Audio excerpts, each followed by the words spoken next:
welcome to this episode of Quaker. I'm very excited. Why am I really excited? I'm very excited because I'm joined by the wonderful Ben Wood to discuss his new book, which came out towards the end of May, which is, I've got right here, The Living Fountain, Remembrances of Quaker Christianity. And it is punchy. I'm very excited generally at the moment, I'm not sure if you agree, Ben, about the excellent publishings that are coming out this year from Quaker speakers, Quakers and Quaker writers. It's very exciting. So we're going to be talking about his book. For those of you who don't know Ben Wood is a Woodbrook Associate Tutor, and he's currently a visiting researcher at the University of Leeds. And I am very, very thankful for having you on, Ben. So thank you very much for coming on. Yeah, thank you for having me. Very excited. Let's get going. There's so much to talk about, and it's such a wonderful book. I've enjoyed reading it, and I think it's just very hopeful of where we can go as Quakers now, because I think we all know of Ben Pink Dandelion's quote that Quakerism will die out by 2030 or something like that, and we're looking to see it. How can we not die out? How can we not be the last of the Quakers? So, I suppose. Do you want to just start off by saying how you came to Quakerism? Because I don't think you were raised Quaker, were you? No, I was raised Anglican of a quite high Anglican variety, Oh, though I really? would say that most of my family were very fair weather Anglicans, so they kind of drifted in to church and drifted out. So it was never a big part of their lives or mine really. And I was very turned off by a lot of the arcane ritual and found the whole thing a bit odd. Yeah. And as a teenager, I sort of did a bit of a spiritual odyssey, which lots of teenagers do, and explored lots of different traditions. And I came to Quakers when I arrived at university in Leeds itself. So weirdly, Leeds and Quakerism are weirdly interwoven for me. So that was in about 2004, 2005. So I ended up at Cardinal Hill Quaker meeting, which is just across the road from the student engineering building. And I was doing theology at the time, and we had a module called The Religious Mapping of Leeds. And we were told to go to a community that we'd never had any prior experience of, and had to sit like an anthropologist in the back, writing notes fiercely about what was going on and what people were doing. And it was the most difficult project because basically I wander in, I sit down, and people say nothing for an hour, possibly, at least on the first occasion. And then you have to do all the feverish notes afterwards, wandering about and asking people, why were you doing that? And what were you thinking? And what does this all mean? And it was really interesting because after I finished the project, I sort of kept on coming to meeting because I was so fascinated by it. I was so intrigued by it that I wanted to learn more. And then I sort of just hung around. I think that's really great because I think I can imagine an outsider goes into a Quaker meeting ready to take notes as to, you go to a high Anglican service, for example, and there's a lot to take notes of straight away even as a oblivious outsider. But going into a Quaker meeting and you're there with your notepad, there's absolutely nothing outward going on. I also think amazing that you came to Quakerism in Leeds. I am slowly of the mindset that Yorkshire effectively is the spiritual heartland of Quakerism, and being a Yorkshireman myself, obviously, as you can tell by my accent, I just think that there's so much Quakerism in Yorkshire, and so it's nice that you've got that link as well. So then, obviously, became a Quaker, and Mm. we'll fast forward to the causes, maybe, or what made you think that this book needed to be out there? What was the inspiration, the Mm. motivation? What made you think that the Living Fountain was something that Quakers needed to read? It's a good question because some years ago I went to Quaker Quest in Leeds. So for those who aren't familiar, the Quaker Quest is kind of the Quaker version of the Alpha course, isn't it? It's not a perfect comparison, but it has similarities in the sense that you have speakers and different reflections. And someone said in the kind of breakout session to an inquirer, "Oh, in Quakers you can believe whatever you want." And I thought there's something really wrong about that statement, but I can't think what it is.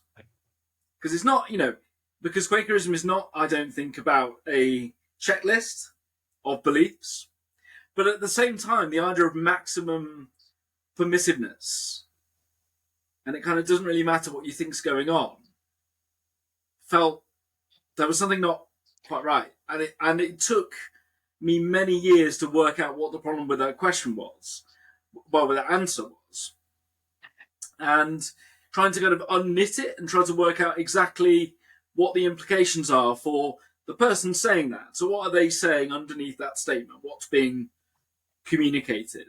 And then, what is Yeah. the response to that statement? And in a way, I would say that the living fountain is my response to that. You can believe whatever you want. And weirdly, I sort of came to the book going, I'm not really interested about a tick box view of belief. So I don't want anyone to stand on one leg and say these are the 8 things that we're all going to say in the same way, and we're going to affirm in exactly the same way and have our own experience. All of that stuff. I was not interested in that. But then came to the view that actually the thing that Quakers share is not necessarily that we share the same philosophical beliefs or metaphysical beliefs or anything like that. It's more that there is a shared story which is embedded in a sort of a shared language, a kind of Quaker lingua franca that all Quakers will at some point share. And that if we want to know why we do what we do and say what we say and believe what we believe, we have to be attentive to the language that we use and then try and delve into that language and try, I mean, it sounds a bit grand really, but try to live through it. So if you try and take those words seriously and you sit with those words for a bit and you reflect on those words, what actually happens to you in your own prayer life, your own personal experience, your own experience of meeting? And so that really was the starting point. And it's quite interesting because I was talking to Mark Russ about this, who you've had on the channel before.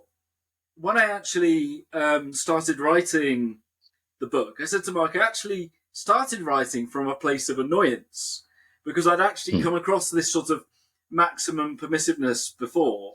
And it sort of led to a weird thing of meeting is a bit like a sort of empty canvas. So, like, you have this empty canvas and everyone brings their own paint and paintbrushes to meeting and then just makes their own picture completely on their own, and we're all in little separate corners. And at the end of the meeting, we all say, "Oh, isn't it lovely that we've got this space where we can all paint our own picture?" And I thought, well, again, there's something wrong about that because it suggests that we're not a community on a journey together. We're sort of all on little tangential journeys that sort of cross over a bit at various points.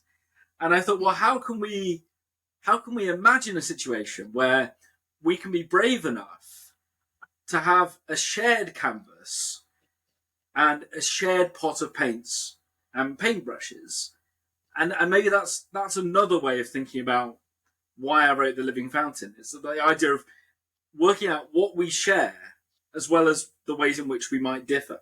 Yeah. Yeah. And that's, I think you answer that very fully in the book, which is why I think we'll be able to get to some nice conclusions for our listeners as well about what we can do with that.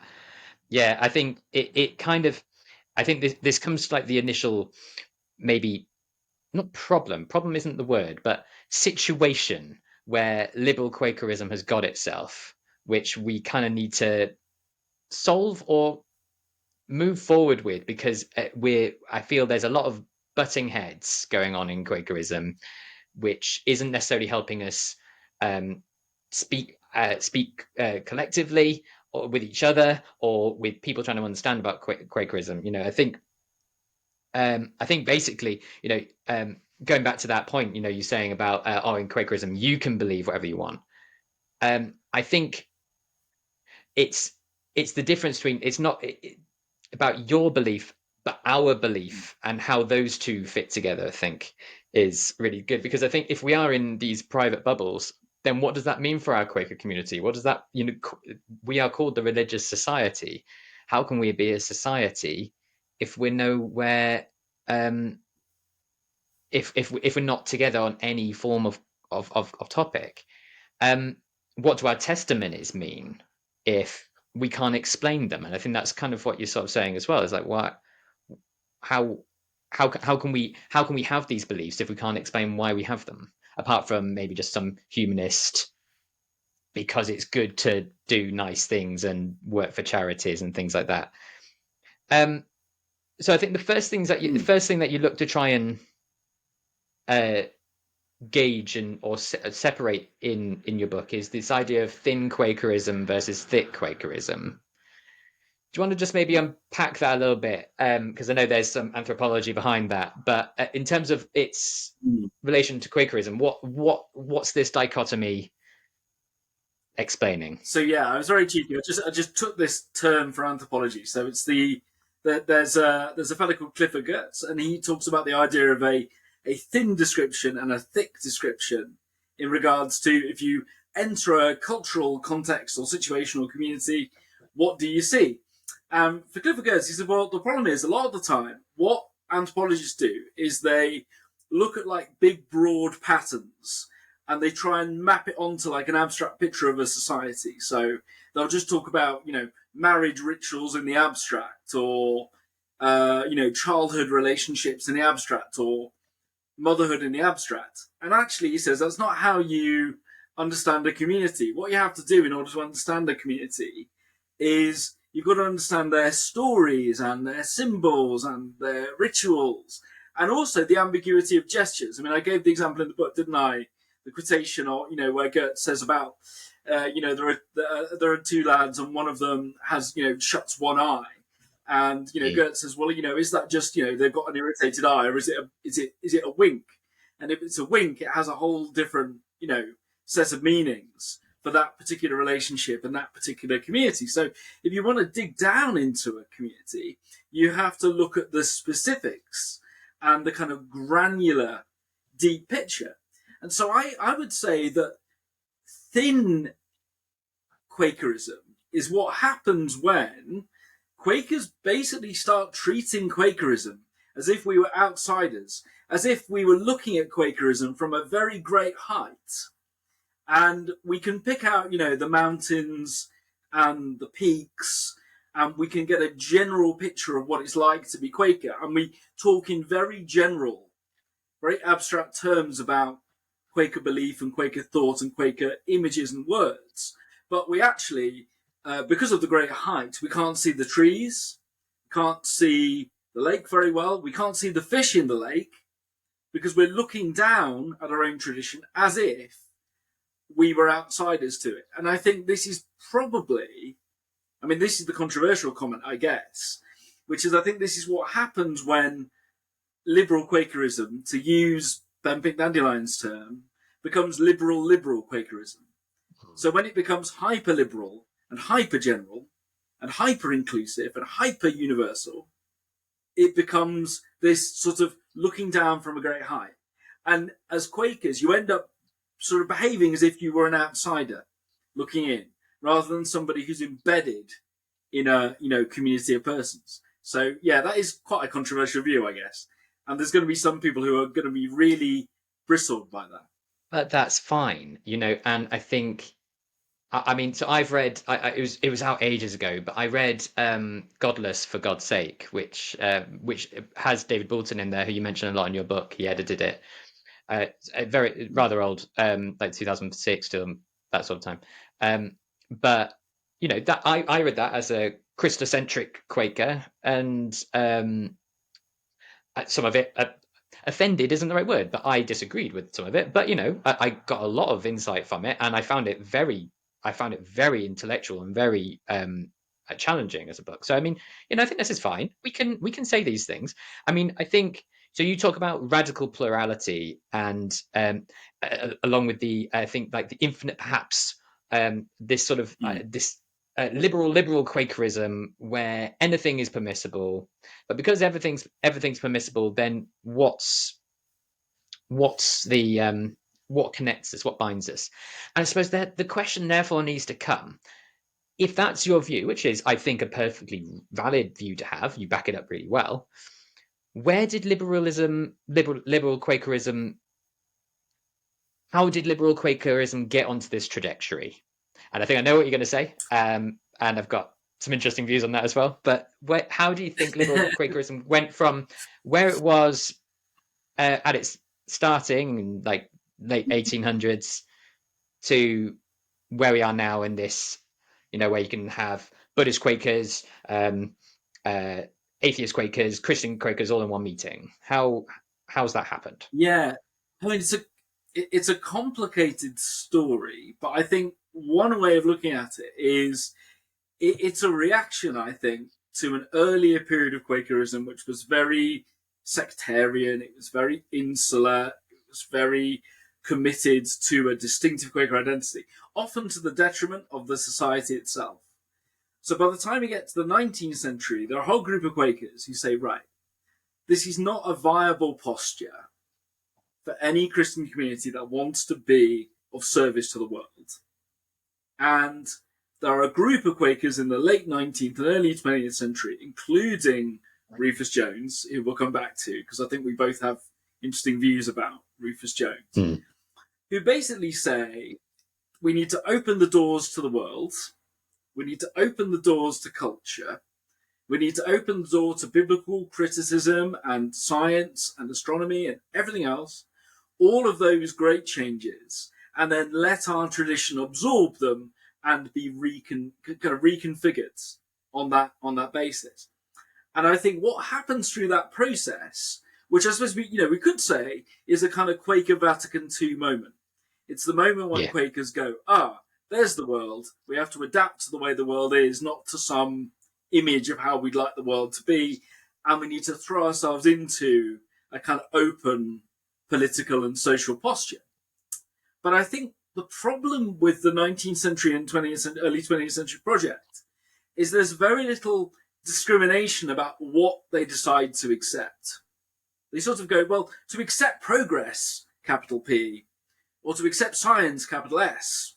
And it sort of becomes a very sort of, well, we can't say no to things now. We've started saying yes to a lot of things, for very legitimate reasons. But it's created a very strange situation where the tradition kind of gets maybe not diluted, but it gets fundamentally altered in key respects. And I think the way to try and narrow that down is the way in which someone like Rufus Jones loves the transcendentalists, Unitarian thinkers from America, like Henry David Thoreau, people like that, or Emerson. And basically these thinkers are saying that, we can have a universal religion and a universal revelation, and that God is in each person, and that humans are fundamentally good, which is an interesting theological modification, given where Quakers began on this rather thorny question about how good we are or not. And with the transcendentalists, there's a kind of really interesting optimism about humanity, reason, progress, and also the idea, you can have ultimate harmony between humans and nature. There's a lot of beautiful stuff that comes out of this. But I think there's a lack of willingness by those early liberals to go, well, we can say yes to this thing, but we can't necessarily say, yes to this other thing. There's a kind of wholesale absorption of the kind of liberal Protestant theology that was circulating in that period.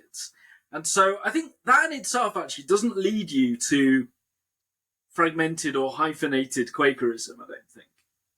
But what does is when you start saying, well, if it's all a kind of inward subjective experience, which is a big focus of the transcendentalists, about the personal nature of truth, if you go too far in that direction, you end up saying to somebody, if somebody disagrees with you or has a different interpretation, you say, well, you can't say that because this is my deeply held inner truth and conviction. This is ultimate, and there's nothing that can change that. And as an individual, I'm on my own personal journey to discover that truth. Now, once you've made that leap, I think, which is very easy to make, given where Quakers start, because we have an expansive notion of inwardness in our tradition, but we also have this idea of, collective accountability through meeting for worship and through meeting for worship for business. But once you start emphasizing the inner searching individual, which is very much at the heart of Thoreau's writing and Emerson's writing, you will eventually start melting away the idea of a shared set of spiritual experiences. And you'll have lots of, I mean, this is kind of unkind to wolves, really, but lots of lone wolves who kind of refuse to, you know, get together. I think I agree with it. I agree that the early liberal Quaker project didn't quite go even probably as they would have wanted. Like I think probably the biggest catastrophe not was probably I probably wouldn't argue was Rufus Jones. I think would probably probably would argue that probably the biggest catastrophe was probably the death of John Wilhelm Rowntree. I think that was the, in my mind, giving Rufus Jones free reign over that was probably something which I disagree with. I think, I mean, the it was very modernist. It was a very modernist view that we're progressing to this sort of triumphant epitome of humanity, and it was all pre First World War, and so I think that did build into it as well. I think the thing that I think ultimately they didn't take into account is they took for granted that Quakerism was Christian. You read it in John Wilhelm Rowntree, you read it in W.C. Braithwaite, when you read it in Rufus Jones, they just take it for granted that Quakerism is Christian. And so therefore adding these other elements doesn't really matter, in a way that you sort of mentioned later in your book, that it can be inclusive because it kind of all comes over a sort of a universal Christ figure, Christ, and it all comes on together like that. I think you mentioned the Jeremiah quote, which like all nations will come to me and things like that. But I think they took that for granted, and nowadays, actually, it's kind of flipped on its head. It's the integral position of Christianity within Quakerism is very much up for debate, has been up for debate for many years now. And so I suppose what you're trying to get and trying to put back into the Quaker story is to try and re-understand that. I think going back to John Wilhelm Rowntree was that he was very big on adult schools and or at least educating Quakers in their faith, because they didn't know it. And so how could they talk to others about it? How could they enrich in their own life? How could they understand the Quaker story, the Quaker narrative that you talk about, if they don't know it? And so his death was a blow, and that would be my view. Another true Yorkshireman also putting it out there as well. So where does that where so we've got an idea now that there's something's been lost, that we're kind of as strangers to our own tradition. Makes me think of Margaret Fell's line of when she meets George Fox and she says, I thought I knew something along the lines of, I thought I knew the gospel, but I'm a stranger to it. I didn't know it until George Fox came along. What is your next move then? We've analysed the problem. We kind of see where Quakerism has issues, because we are now in a society where there are Quakers, that there are the non-theist Quakers, there are Universalist Quakers, there are Christ-centric Quakers, and they're saying different things, and it can nearly seem that we're on opposing sides of the same society. So what's your proposed remedy? Well, I had a couple, didn't I, in the book? And whether they work, I have no idea. And actually, I'm a little bit pessimistic as to whether they necessarily would work. But one idea that I came up with in the book was the idea of trying to reclaim the stories about Jesus, right? And trying to use the stories in the New Testament as a point of unity for these different groups within the religious society of Friends. So I argue in the book, maybe audaciously, that there's something for everyone in the person of Jesus. So I basically go through, don't I, and say, there's something for what you might call generic mystic theist Quakers in the person of Jesus. There's something, there's something there obviously for Christ-centered Quakers themselves. There's stuff there for non-theists. So I was making the argument that I don't really mind what you think about the stories. I don't really care about these rather tedious arguments about reality, or any of this stuff.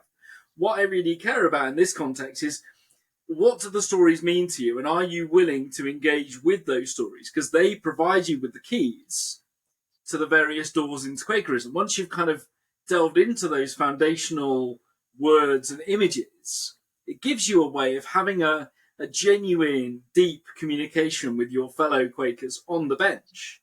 So I sort of argue that that's really the first thing, that once you are open to reevaluating these narratives, then that's one way of recreating connections. But I did sort of accept at the same time that that could be very difficult, because lots of people have had traumatic experiences of various forms of church life. And so if we're going to do anything like that, and you suggested kind of educating folk in their own tradition, making them feel at home, is the other way that I would put it. It's about feeling that, like, this is your house, and you can take your shoes and socks off and put your feet on the settee because it's your place, right?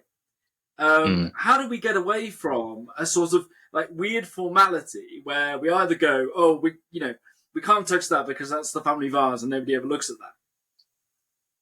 How can we get Yeah. away from that sort of weirdness about our own Quaker house?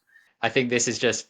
I think it just like that was just. I sometimes think, I'm not sure if you'd agree with me, Ben, but I think you are very. I think that a lot of the things that come out of this is a very Johannine sort of Gospel of John sort of figure of Jesus. I mean, just that sort of mention of the Quaker house. You can, this is your place. Just remind me of chapter 14. Where he gets in my house, in my father's house, there are many rooms and things like that. I think it's a very lovely, and it means that there are going to be rooms that maybe you don't like, or maybe the wallpaper that you don't like, or that where maybe a relative died or whatever, and you don't want to go there, and that's fine. But it's still your house. You still own it. You still are responsible for it as well. And so, okay, so yeah, so you're going to go through these different ways. So you kind of look at how Jesus can be used to with the maybe mystics, because you're what is your view with this mystical Quakerism? So this is probably like the one of the biggest uh, the biggest thing that Rufus Jones added to modern Quakerism, this sort of mystic element. He tried to make it all look like, oh yeah, it's been there all along. It's been there all along, which has been since rubbished. But uh, that's what he's tried to introduce, this idea that a mystical element of Quakerism. So what sort of Yeah. what is that, and how can Jesus fit in for a mystic Quaker? I mean, I'm not against mysticism per se, but I think mysticism had a particular meaning in the 19th and early 20th century. What mysticism tended to mean in the literature was there's a kind of universal religion which underlays all the others, and all the externals and specific words and symbols that you use are basically irrelevant. So that's, you get this in the perennial philosophy with Aldous Huxley, somebody like that, or in the Theosophical Society with like Madame Blavatsky. So like all these Victorians going off to India and learning about, the mystic East. And I think that was a problem, because in the end you sort of say, well, if we're all the same and everything is ultimately, a Buddhist says Buddhist stuff, but it doesn't really matter what a Buddhist says because it's all just the same, or it doesn't really matter what a Catholic says, it's equivalent to what a Sufi says. So it sort of strips traditions of their distinctiveness, and it also denies people the ability to articulate what they're really saying and where there are genuine disagreements. But going back to your more positive spin, I think for a more mystic Quaker, so let's talk about people in the self-identified Quaker Universalist thread. Someone from the Quaker Universalist group. What is Jesus offering to them? So I made the case in the book, absolutely, that the universal Christ, as imagined and prayed to and experienced by early Quakers, is exactly what is often lacking in a kind of contemporary liberal universalism. Because I argue that image of the universal Christ is not intolerant or exclusionary. It's actually the opposite. It is a cosmic, global, all-embracing experience, But the difference is, it's not saying, there are no starting points, or it doesn't matter where you start, or it doesn't matter what you say. What it says is that Christ is unique and ultimate and central, but he leaves no one out, which is quite a hard thing for people to deal with, I think, particularly because you might have had an experience in a previous church setting where you're sort of told that, it's all about who Jesus leaves out, and you've got to make sure that you're in the in group. Are you a sheep or are you a goat sort of Mm. mentality? And so actually what I'm saying to Quaker Universalists is that to be Quaker and Universalist, you don't have to give up having a particular story or a particular starting point. You don't have to give up on this language, because this language, understood through our Quaker tradition, is not going to exclude anyone, I believe. I mean, again, there might be friends who disagree with me on this one, but that would be my sense, yeah.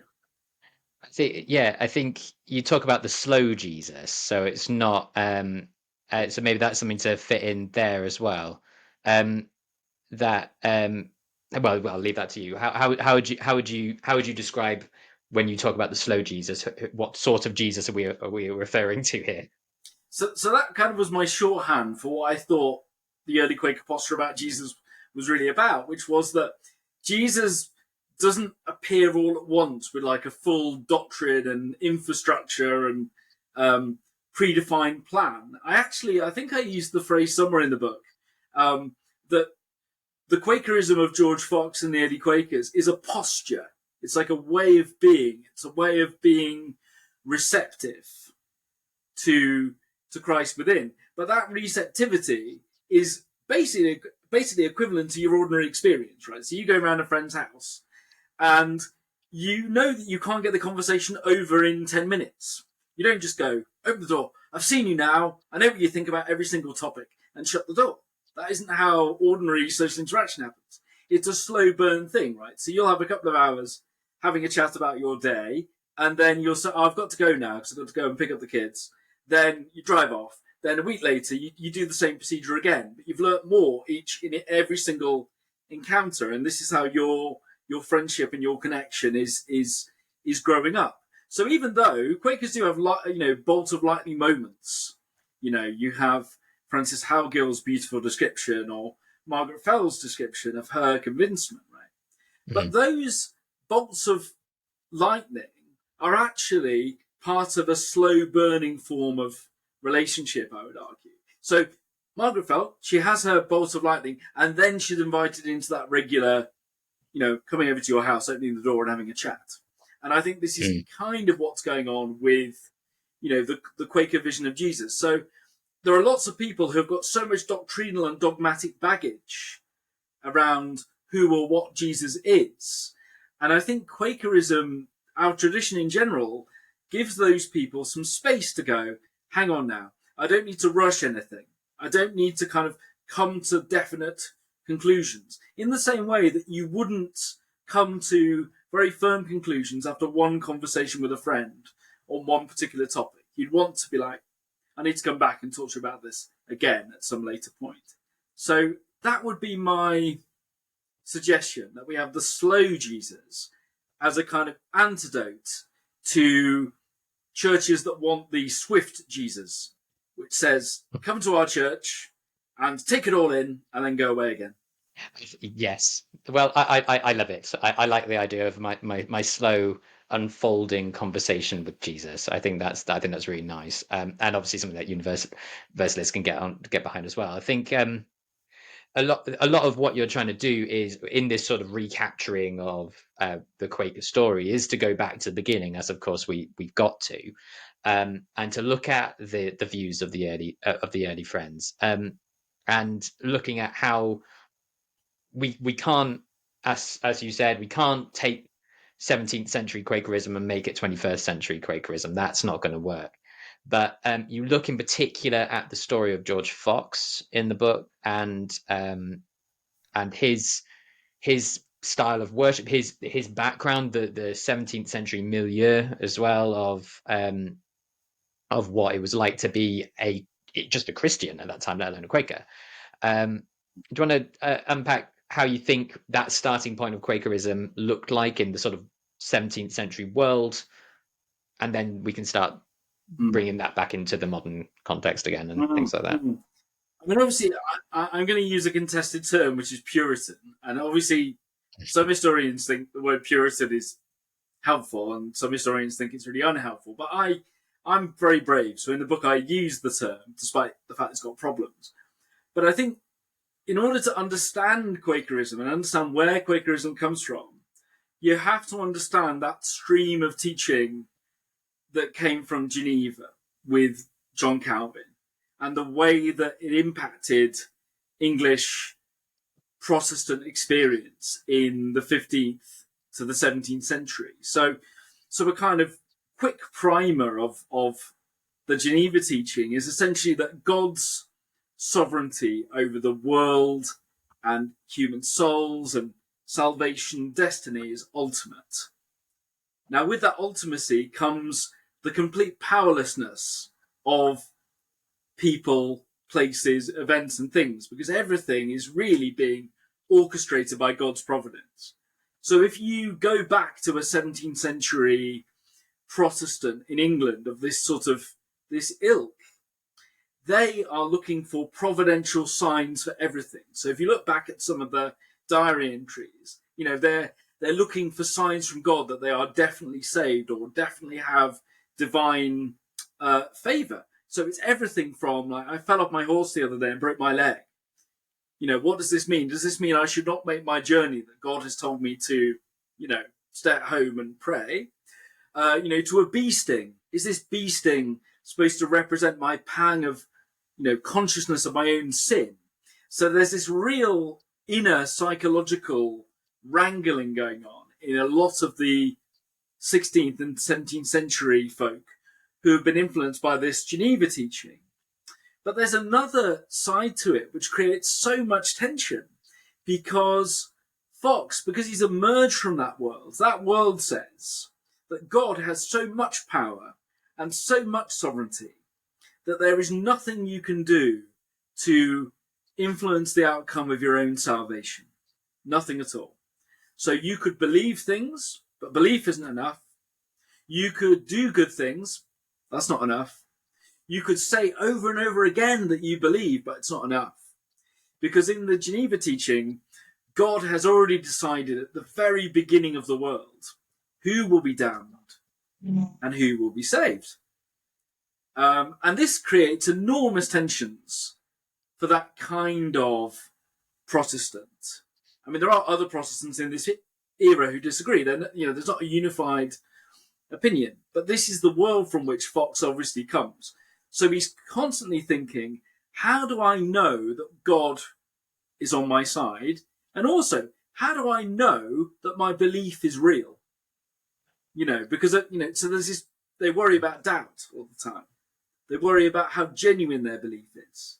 But then they also realize that their belief can't do anything. So they're stuck in this interesting psychological cycle of sort of hope and despair, which is a very tough gig in the 17th century. And I think a lot of Fox's experiences, and it's not just Fox, it's many of the other Quakers as well, including Margaret Fell, they're trying to break out of this cycle of hope and despair. They're trying to find a certain center. They're trying to find a certain point of stability from which to live. And again, maybe that's the human condition in general. But for them, they have a real impetus. Because if they're wrong about this, it could have real implications, not just for themselves, but for society in general. So this is the peril from which they emerge, I think. Yes, which is I mean, I'd say that's probably the much more realistic understanding of maybe the background of where Quakerism was born, than what Rufus Jones would say, where he would say, "Oh no, it wasn't because it wasn't based on Puritanism. It's not about that. It was all about these continental mystics who George Fox obviously read about, and that's where it all came from." Yes, I completely agree, Yeah, and I think the yeah. Quaker story makes the most sense when it is read, at least the origins, in sort of in the wake of Puritan England. So George Fox, obviously not the founder of Quakerism, but certainly a catalyst for the Quaker movement. How did his version of Christianity as it emerged? Because he was a sad chap, wasn't he? Before he had his Mm, he was very, as he said, sort of in a very Puritan way, constantly tormented that he wasn't good enough. That he would that how did he know that he was that his faith was real? That he and the first part of his journals are just very miserable. He goes around asking people, like, "Come on, help me," and no one could speak to his condition, could it? But then he had mm, his revelations and his understanding of an immanence of God, uh, mm. and that changed everything. And from that source we have Quakerism. But so what? How did Quakerism look in comparison to that Puritan background? I think in some ways it broke fundamentally with that predestination, ultimate sovereignty vision of God. Because I think once you have the idea of God's radical intimacy and immanence, it somewhat undercuts a quite distant Protestant God who basically just says, right, here's the saved pile and here's the not saved pile. Because you're having, direct revelation, some of these friends are having deep experiences on a weekly, daily, whatever basis. And so I think it does alter the way you think about God, envision God. It really does alter the whole structure of it, really. So I think what happens in the end is that it's not that Quakers all of a sudden stop accepting every dimension of the Geneva teaching, because I think there are moments when Quakers do revert to the Puritan vision of ultimate divine sovereignty. So there's a quotation, isn't there, from um, is it William Dewsbury, where he says, give God all the glory, like I'm nothing, Mm, sort of thing, which is that's a very Geneva teaching sort of way of thinking about your relationship with God. So, there's obviously that wallpaper there, but mm, gradually they go, how can God be, ultimately loving and good if some people have come into existence simply to be damned, to mm, be an illustration of God's power or sovereignty? Um, and you find these arguments a bit later in the Quaker tradition with Robert Barclay. There's a lovely bit in Barclay where he says, the angels declared to the shepherds, good news to all men.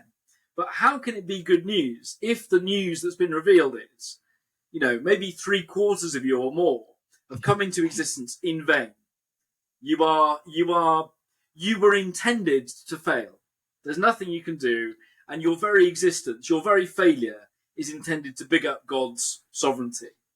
And Berkeley would not, could not accept that.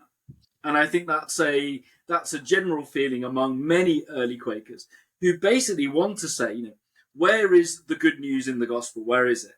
We want to know it. We want to see it. We want to feel it. Now, there are Quakers, including my old PhD supervisor Rachel Mears, who is much kinder about this tradition than me.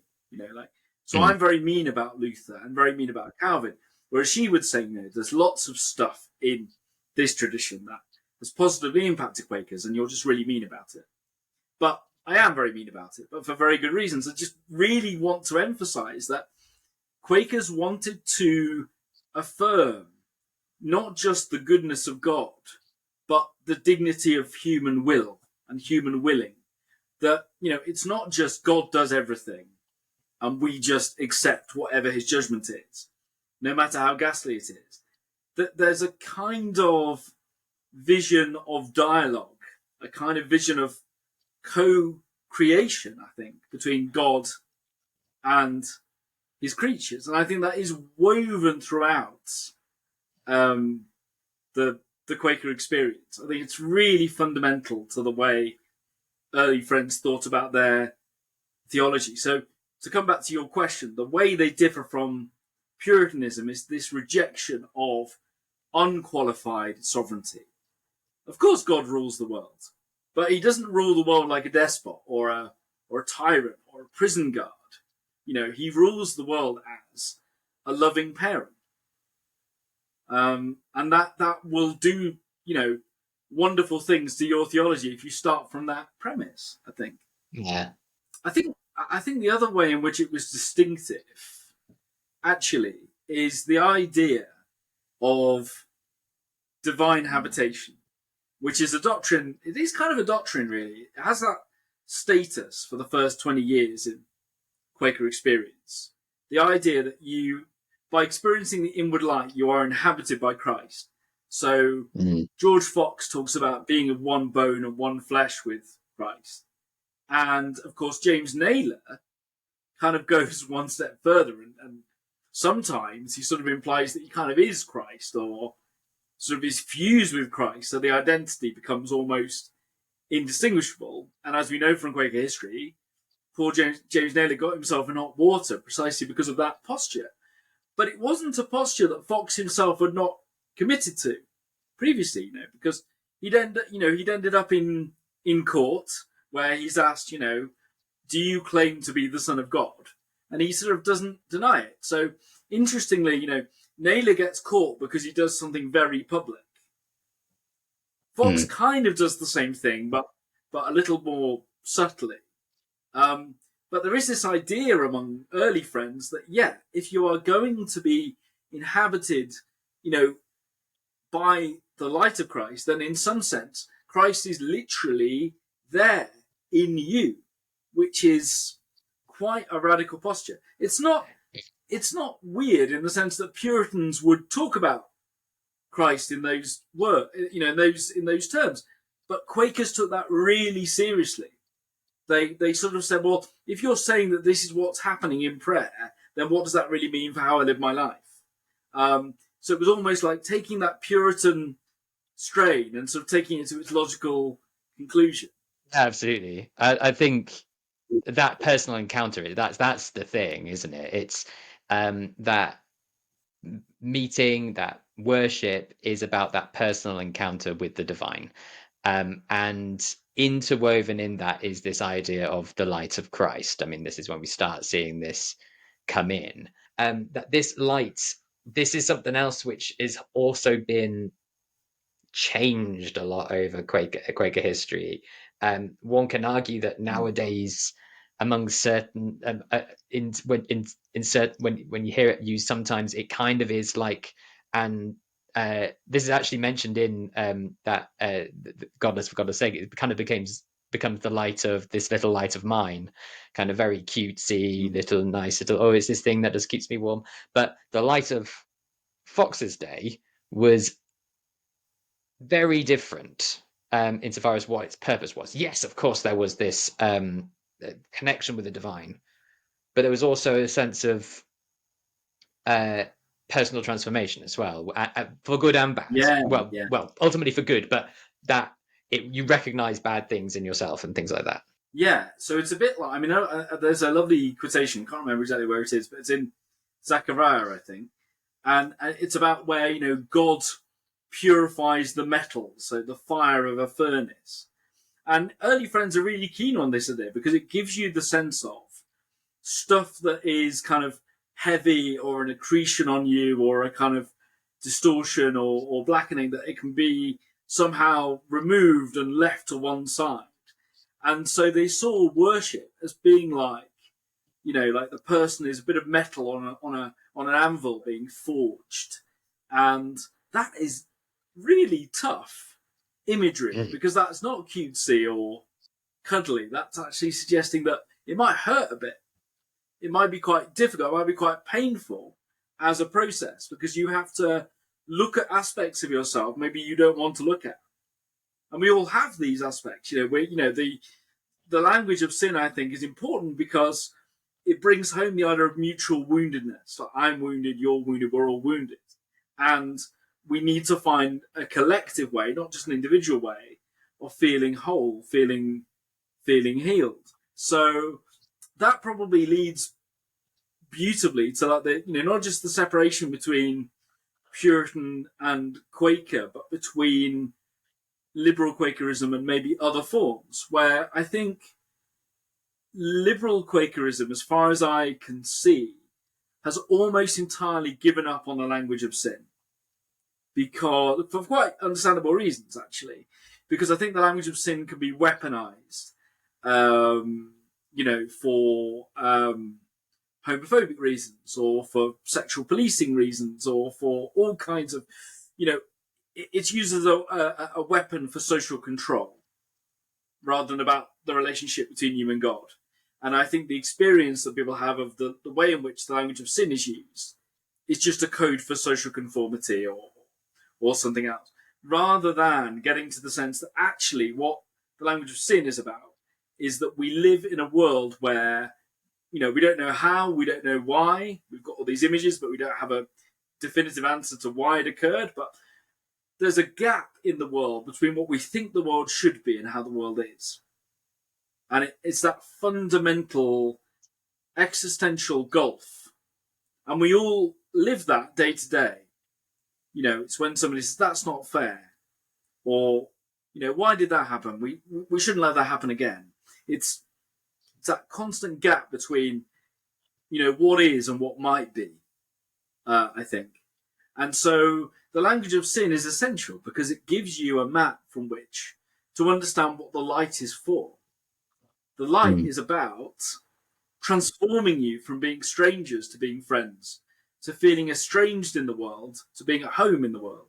And I think that comes across really beautifully in Fox's own mystical experiences. So when he says, that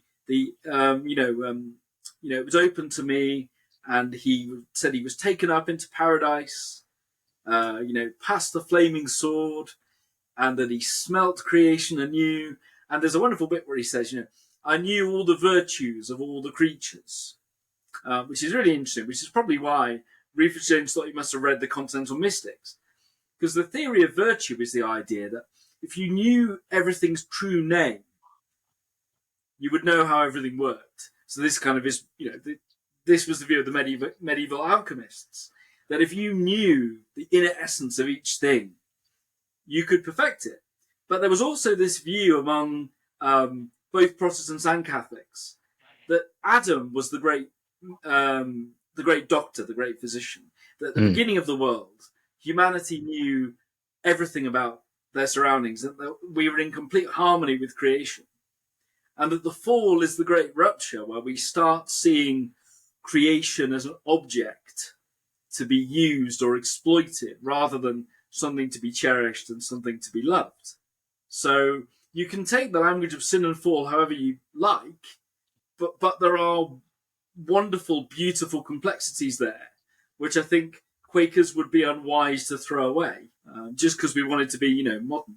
And I think that, well, I think that's right, isn't it? It's the fact that we have, and I think even early Quakers would say that whether or not the story is true or not about the fall and all that sort of, it kind of doesn't matter. But there is a myth there, there is a narrative there explaining how things happen. And I think this is kind of what you're wanting to create.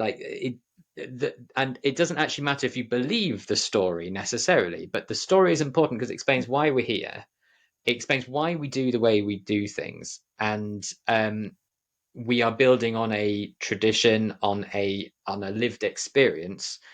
Well, at least for Quakerism, that has gone on for near 400 years. So it's that long story, which I think which sin does do, and allows us to understand in maybe a way. Yeah, you're absolutely right that sin nowadays is kind of understood in a bit of a negative way, for those reasons I explained, but that the idea that you can't go through a spiritual transformation without looking at things that are wrong in the world and that are in Mark Gross's book he talks about how we can use sin to talk about things that actually Quakers are really serious about, like the sin of uh, overuse of resources and of greed and of global markets and things like that. Reusing those words. So I think one thing that we need to probably talk about as well is how you linked how perhaps maybe non-theists or atheists could look at this uh, slow Jesus, this Christian Mm. Quaker story, because this is something which when I saw the subheading, I was like, this is going to be interesting. What's he going to do here? And I think you do that in a very interesting way. And so I'll just give you time to explore that and talk about that in a bit more detail. Jesus' practice of hospitality and Mm. being immediately present in the world and care and solidarity with others is the way that non-theists can be most Christ-like and therefore connect with the deep story of Quakerism. So one thing I said was really problematic about a certain kind of secular Quakerism, which is almost indistinguishable from like a very busy, very worthy NGO, is the idea Mm. of you go to meeting to do stuff and you're like, I want to achieve things and there are these wrong things over here and we need to fix them. And I come to meeting to have my values expressed and to activate change. And I sort of went, no, that's not good because it's, first of all, it sort of replicates, Quakers as some kind of like weird bureaucracy and that we think that somehow meeting for worship is about, activism or social change rather than about building deep, sustained community based on care and based on connection and based on justice. And I suggested that if you are beginning to feel that you cannot achieve this kind of ultimate change, then if you're of this sort of secular Quaker persuasion, you might leave meeting altogether because you might Mm. think, oh, well, I haven't fixed these problems. And I don't feel that my values are being made concrete in the world. So maybe I should stop going to meeting because I don't really see the point. And my And sort of just go to Just riposte Stop Oil is, instead. just stop all or Extinction Rebellion, right? You might think that's a bit Mm. more useful in that narrow sense of being useful, right? But then you could always say something like, okay, it's preferable if we think of meeting less as kind of an instrumental thing where we are trying to achieve something and more about just being there. Just be present and see what happens. And in that process of seeing what happens, many, many wonderful things can ensue. And so I sort of say that the really distinctive thing about Jesus in the Gospels is the way that he's woven into his world. So he's not just some random mystic who turns up from nowhere. He's embedded in, the ancient village culture of Palestine. All of his idioms, it's all about farming and threshing and wheat and fields. And he's invited to friends' houses and it's about weddings and funerals and attending to the dying. Very um, it's very guttural. It's very deep. And the problem with a kind of instrumental Quakerism is it kind of leaves out of that stuff and says it's about fixing the welfare system or it's about housing refugees. All of these things are good and right and worthy, but they're an end point. They're not a beginning. It's not, it's almost like putting the cart before the horse. So what we need to, I think, what I would say to non-theists who basically go like, I really like all this story stuff, is I go, yeah, good. So don't worry about believing things or not believing things. Just try and enter imaginatively into the story. I mean, there's a wonderful scene in, if you've seen the original Mary Poppins film, where the kids have turned up to the local park and there are these paintings, aren't there? And the kids jump into the paintings. It all gets a bit trippy because we have dancing penguins.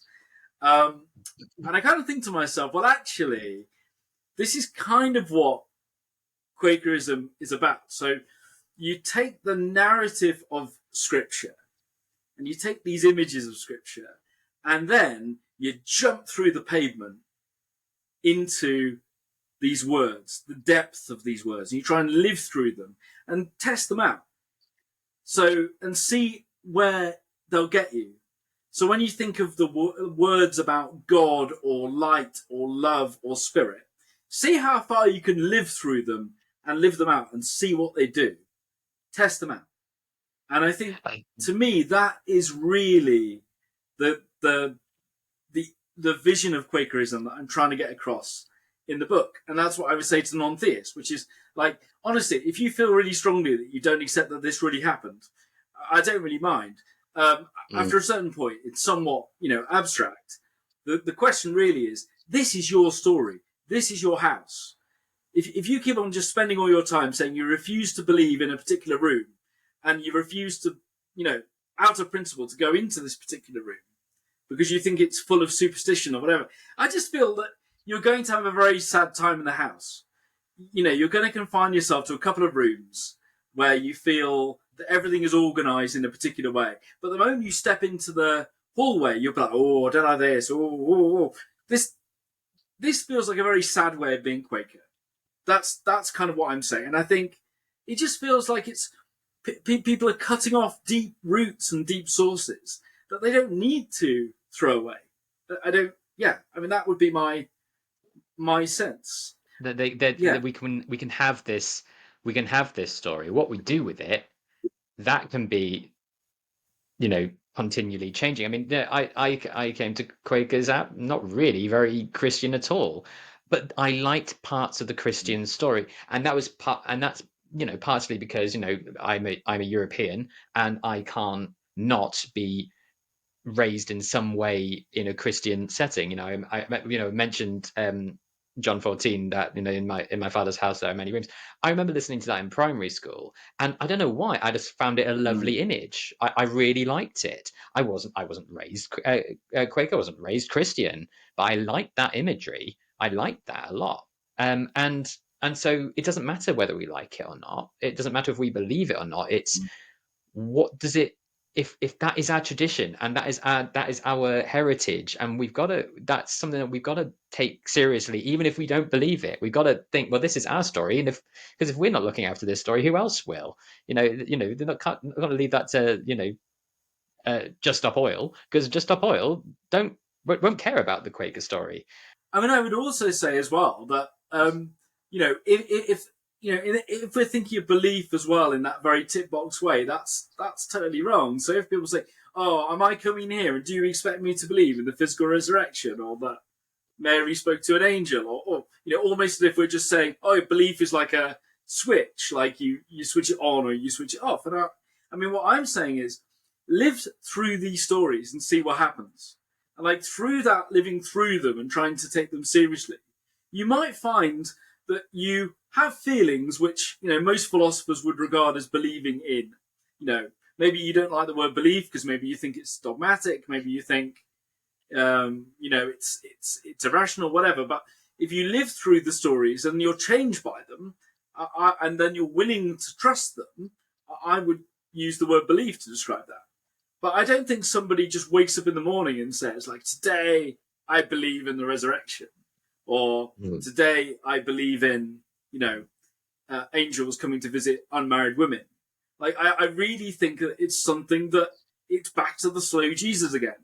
It's something that you learn over time. You gradually learn to trust bits of the story that maybe on a previous occasion you weren't able to do. Yeah. Yeah, which is exactly how I came to where I am. I mean, you mentioned it, like the conversation between Gabriel and Mary.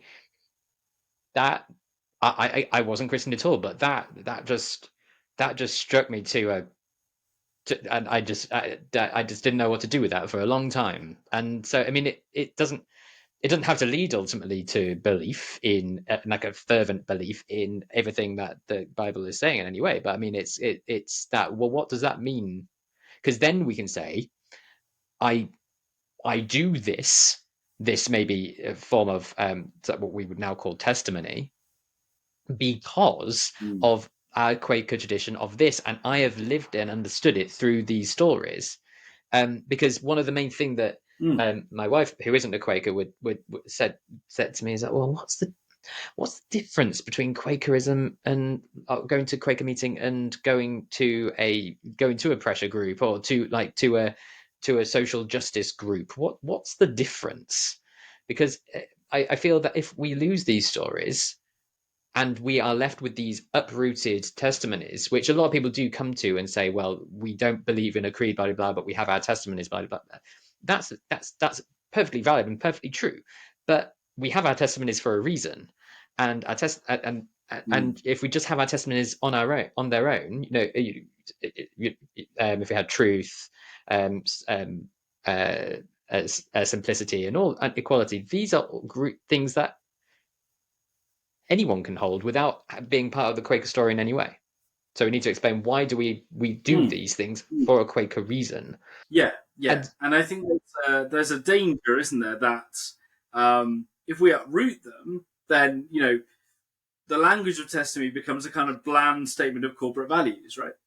Rather yeah, than a an expression of the things that we have found together.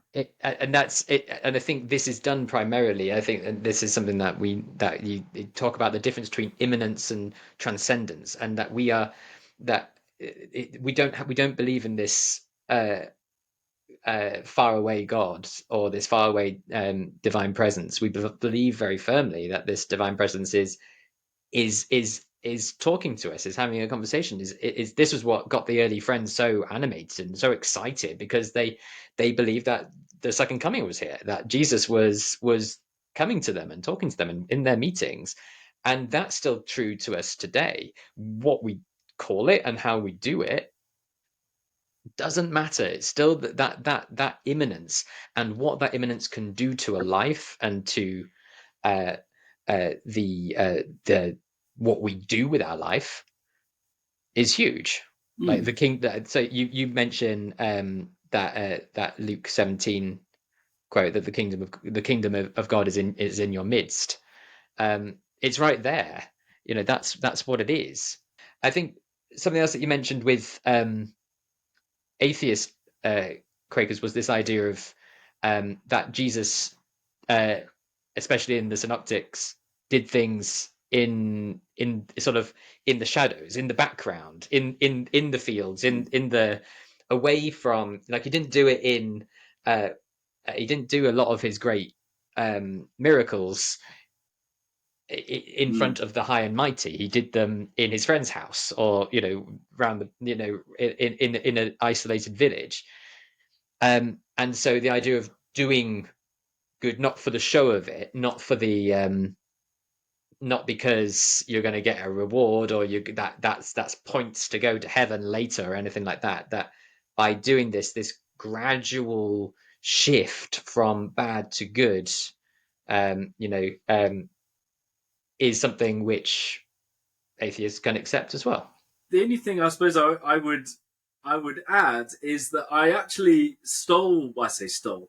I gently appropriated the idea of Jesus as kind of on the margins or on the edge from Blaise Pascal, because in his Mm, Pensees, he argues about the hidden God, the idea of God being hidden, and that God's activity is hidden from the high and mighty and the haughty, and God appears where you least expect God to be.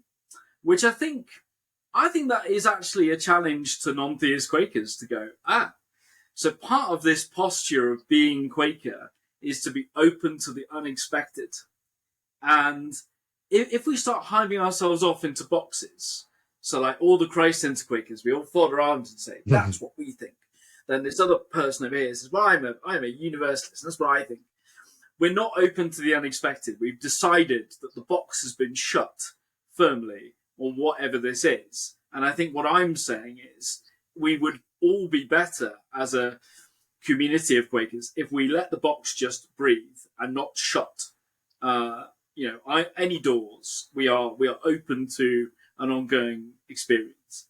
yeah, and I think that would be the last thing, that because in continuing revelation, we can't believe that my belief is the end now. My belief now, as it is, as where I am in this current state, might be very different in 10, 20 next week. And that development is, we can't shut ourselves off in the same way. Like, yeah, maybe I might have an absolute terrifying crisis of faith, and not believe in God or Jesus, or but the story brings me back, and that meeting is still there, a place where I can still work with those things. It gets me kind of thinking with this Quaker story and this Quaker narrative and tradition that I mean I know that you're very into your Star Trek and things, and I'm and Tolkien, and I am too, and it's kind of, it is world building, isn't it? In a way, we're building, but but sort of on a C.S. Lewis line, it's building a world that's real. Yeah. This isn't like us inventing a religion in the 21st century. This is a religion that exists and has existed for hundreds of years. If you Mm. really want to push it, thousands of years.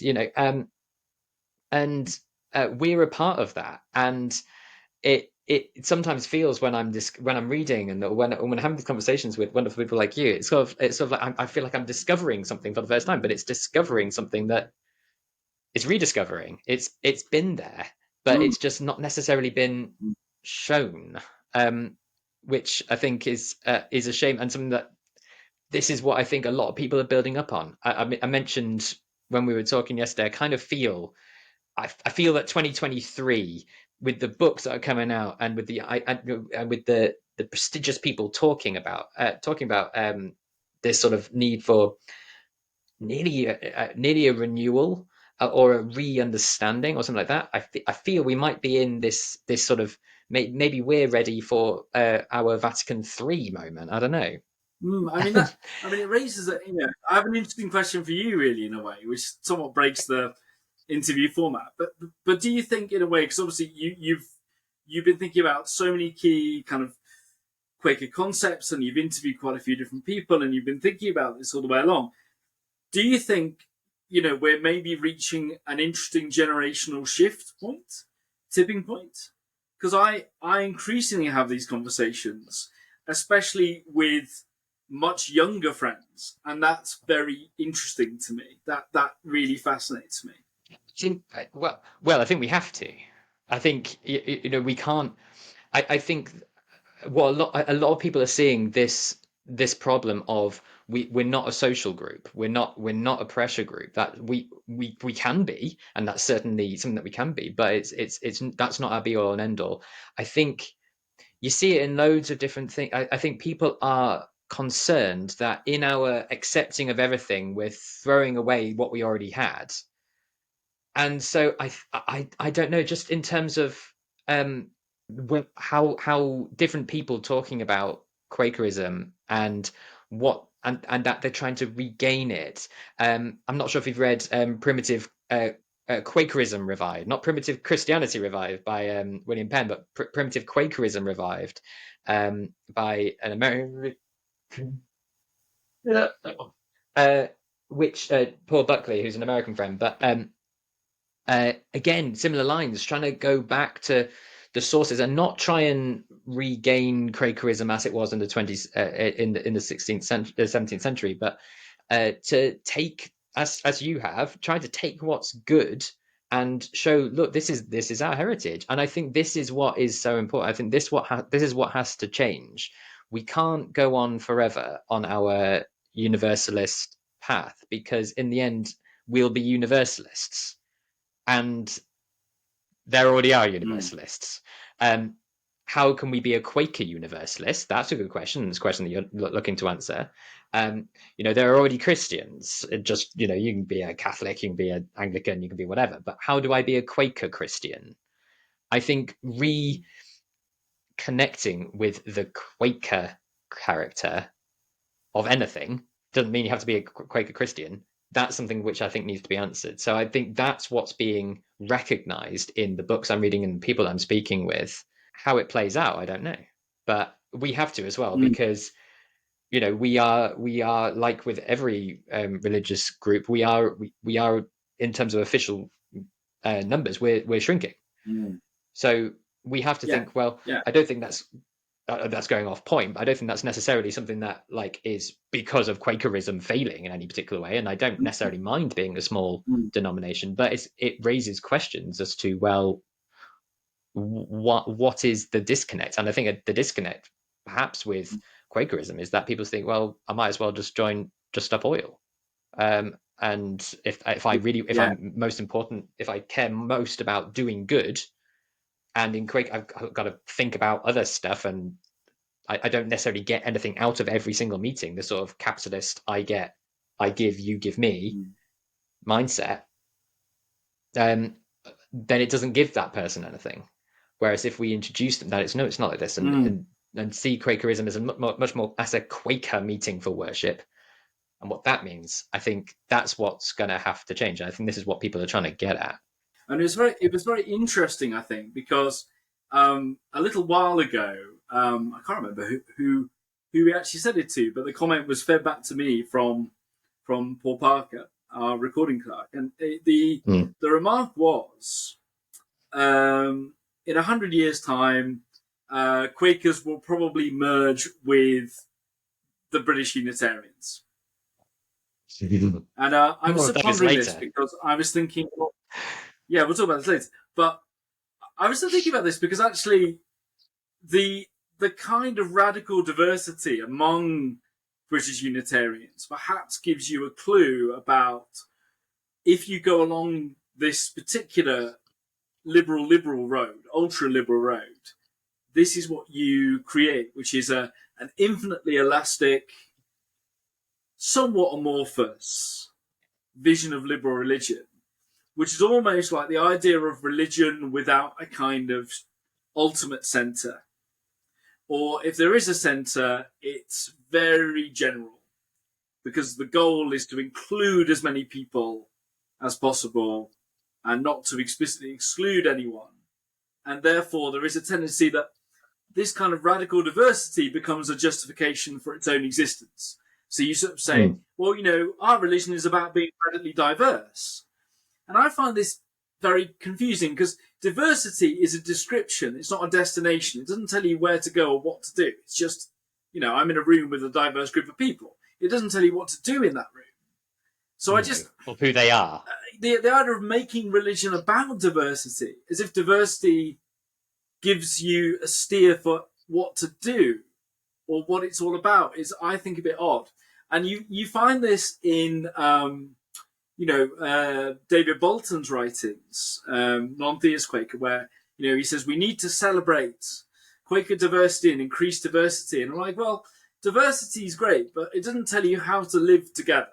I think this is the Mm. thing is like, yes, if you believe that, if you believe that diversity is the be all and end all, and because I think this is the great mistake is that people think that, well, we live in this, liberal society where, um, we all want to accept everyone and everything and allow people their own freedoms and understandings of themselves and go on their own journeys. Why don't people all be Quakers then? And I know that Unitarians have the similar line, like, well, why don't we all be Unitarians? Because we're saying the same thing. But the problem is that it's the wrong way round. We've become like that, and by doing that, losing. So that's why, because we're changing to fit the culture rather than uh, showing the culture who we are. I'm not saying I disagree with Mm. liberal culture, but I'd say that's why they're not joining Quakers. Is because yes, we're saying Mm. the same thing, but Mm. they're not joining us because we're saying the same thing. I mean, I would say that the kind of attraction of liberal religion makes a lot of sense to me. I can understand it because essentially it's promoting the idea of togetherness without authority or ultimate authority, which I think is a very appealing notion Mm. because we live in a culture, don't we, that is very routinized and controlled. So when we're at work, we're controlled by a million regulations and we work in these enormous, faceless, a lot of us anyway, Mm. bureaucracies. And so we're always being pushed around to do X, Y, and Z by some anonymous person. And so when we enter a community where somebody says to us, don't worry about, ultimate authority, I'm not your manager, do what you want. That is incredibly appealing. And so I think, particularly for moderns who are really scarred by this routinized, rather grey world that we've created, the idea of offering, religion without authority is very appealing. but I think Mm. it fundamentally misunderstands the idea of religious authority. And I go into this a bit, don't I, in the book, where I sort of say, Right. there's authority of coercion, where you sort of wag your finger and say, right, you should be doing this. But there's another kind of authority, which is based on cumulative wisdom, which creates a kind of competence. So it's like, I think the example in the book I give is, Mm. the ability to competently entertain a toddler. So you're quite authoritative on this particular aspect, or your ability to, mend a car or flip a pancake. This is not authority of power, it's authority of wisdom, or, it's authority of knack. You've got the knack of something. So I remember talking to a friend a few months ago in a Zoom call, and she was unhappy about how we did business meeting and wanted to kind of reinvent it for reasons I can only kind of guess. And she said, I don't know why we do this and don't know why we do that, and went off on this kind of long tangent. And said, I just think we should just let people decide for themselves what they're going to do about X, Y, and Z. And I said, well, yes, I can completely understand where you're coming from. But I said, on the other hand, these shared practices are not there just because we're trying to tell people off. It's to try to bring us together into a worshipful frame of mind. It's to try to gather us together as a community. And I said, well, think of it like this. If everyone decided to do whatever they wanted during a cricket match, the cricket match wouldn't last very long, would it? All Mm. games have rules in order to actually make the game coherent. And nobody says, oh, these rules of cricket, they're awfully oppressive and they're destroying my individuality. Because the answer to that is, well, if you don't want to play cricket, nobody's going to force you. But if you do want to play cricket, these are the things that we have to do in order for cricket to take place. Yeah, there's a complacency of the present, isn't there? I think, like, we think that, and we'll come on to this because this is what you mentioned when in the last chapter of the book and with Anne Conway and things. But um, there's a modern idea that moderns are great. People of the past were stupid because they didn't have science and they didn't know anything, and they just create all this mumbo jumbo. But now we have science, and so happy days. We can pinpoint everything. We get results, and we can say how things happen precisely. And people in the past, they didn't have that. They were stupid. We're better now, so we can get rid of all that. And I'm not sort of saying that that friend was that, but it's this idea that well, why don't we just change everything? Why do we keep these things in place? Because they're meaningless. But obviously, I don't Um, want to second guess the friendly question, but I think some of that is being unmoored from your story because you don't see the connection between what you're doing in meeting for business for worship and like how it connects to maybe some other things that you might be doing as a friend. I think let's do it then. Talk to me about Anne Conway. Where do I start? Where do I start? I think what was so interesting for me was discovering Anne Conway and then kind of discovering that no other Quaker I had ever met had ever heard of her, which was so nice to draw attention to someone who was so like she was on the periphery of that first story with Fox, Barclay, uh, all of the big figures, and yet she's not right there at the centre. She's not there at Swarthmore. She's actually in her own Hmm. stately home, which makes it, a bit like a. I wonder whether there's Kensington an alternative Palace. history where Ragley Hall could have been the second, could have been the second site or something of Quakerism. But there's a really interesting sense in which she's sort of there. The other thing is one of the things about Anne Conway. So she, just to give you a bit of background for the listeners. So she was a 17th century aristocrat. Her father was, for a time anyway, Speaker of the House of Commons during a very turbulent period just before the Protectorate. Her life in many ways is quite sad because she lived with a neurological condition, which meant she was in a lot of pain and illness. A lot of the time, she lost a child very early on in her marriage. One of the things, though, that kind of consoles her through all this kind of illness and death and trouble is letter writing. So she spends a lot of her time writing letters to people. And historians are really interested in her because she's the first coherent example in English of a sort of female philosopher that we have identified in print. Doubtless women wrote many Mm, things before then, but it was either fragmentary or it wasn't attributed. Where with Anne Conway, we have somebody who is doing philosophy as a woman, despite the fact that women were barred from higher seats of learning in the period. And mm, she befriends a philosopher called Henry More.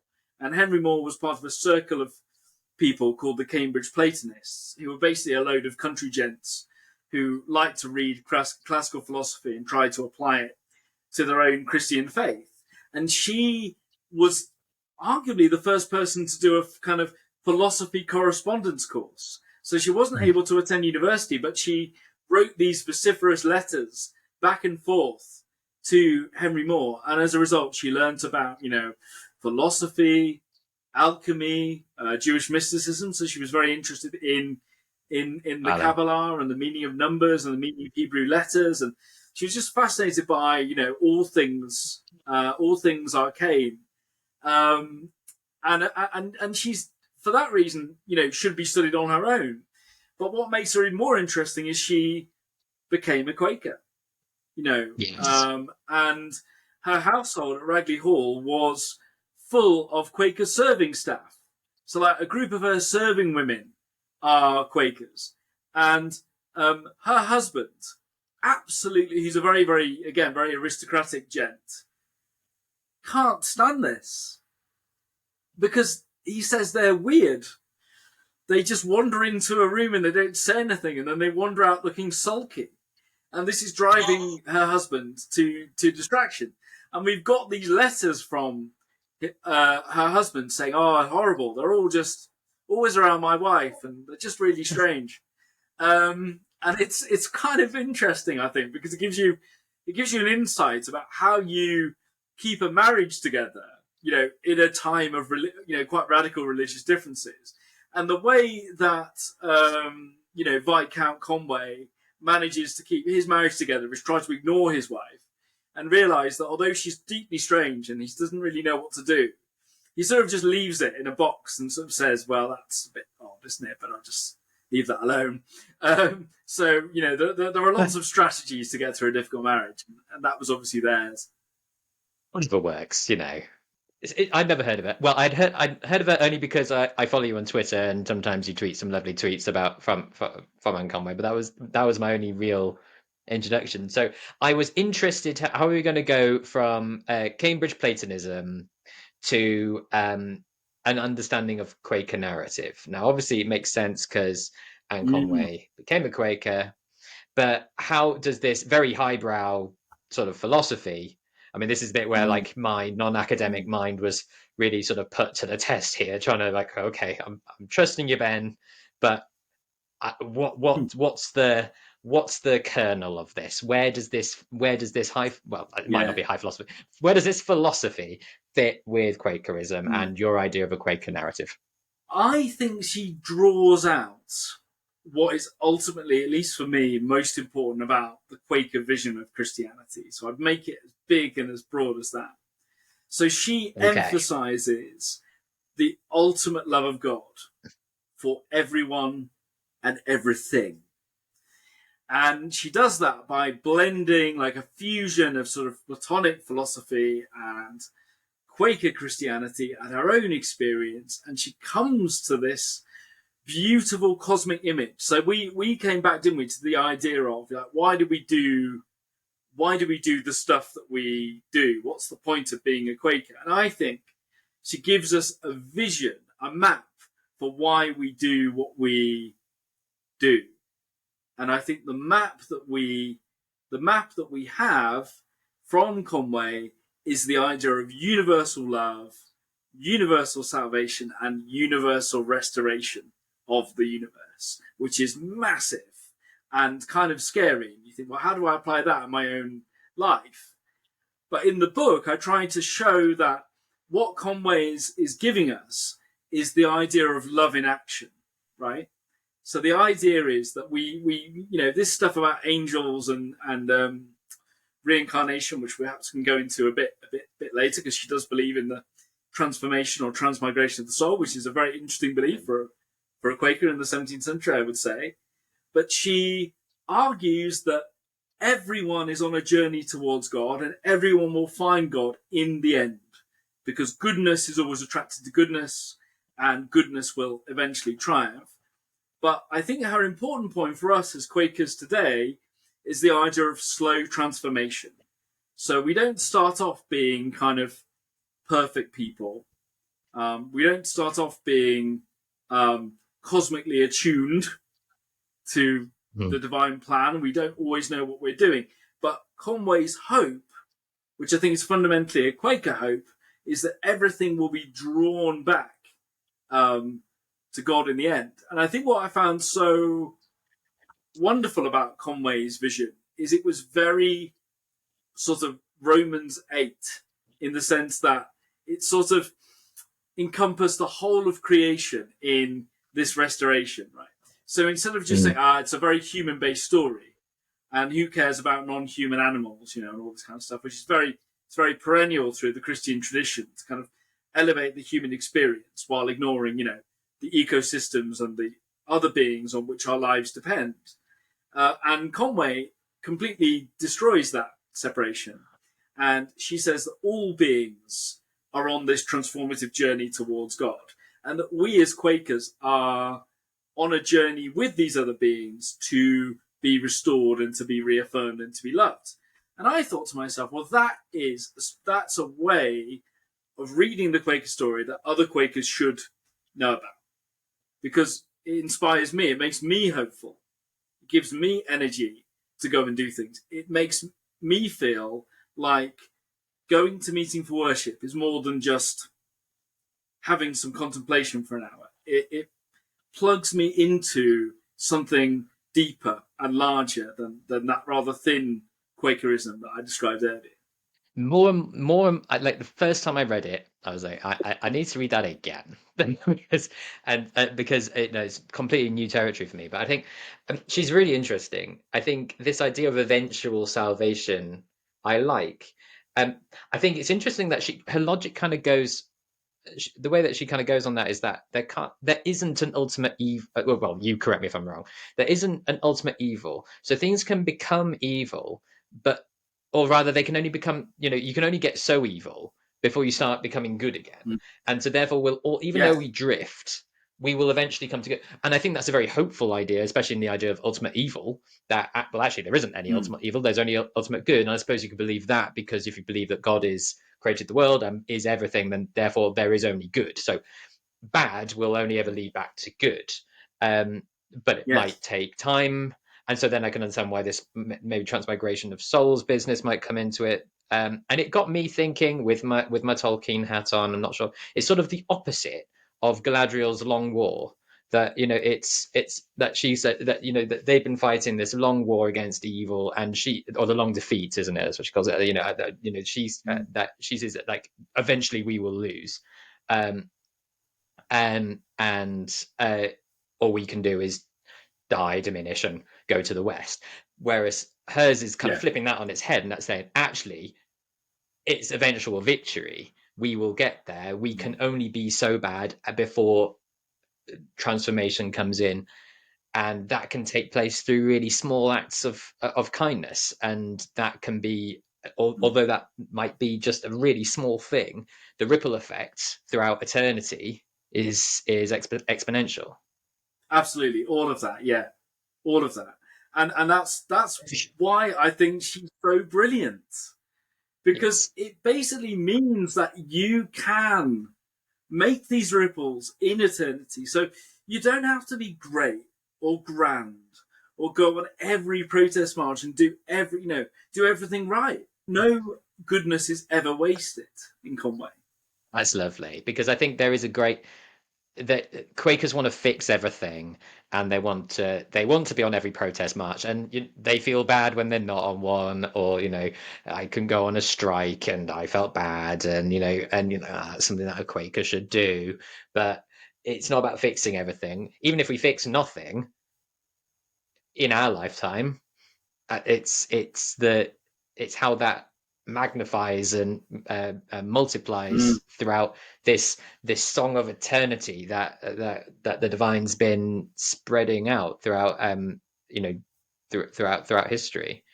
Um, I was wondering with this whole transmigration, well, with her whole sort of Christian animism, which kind of goes on in her, which Mm. is kind of maybe the sign of the more out there side of even Quaker theology. Does that fit in with your background in Druidism and all that sort of stuff? Is that does that speak to you Yeah, it particularly because of does, I your think. background there? Yeah, it does, I think. So that's one of the really interesting things about my Christian Quakerism, that it has very wild, very green edges to it. And that aspect of my experience as a Quaker has never quite gone away.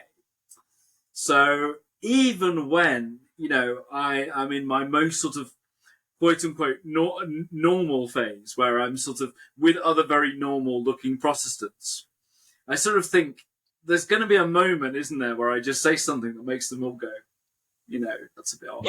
So Pretty discovering much. Conway was a bit like coming home, actually, because the more way out dimensions of her reflections on cosmos and life and nature are all kind of things that I've always sensed very intuitively, but never really seen them expressed on paper, particularly from someone who's obviously within the Christian story.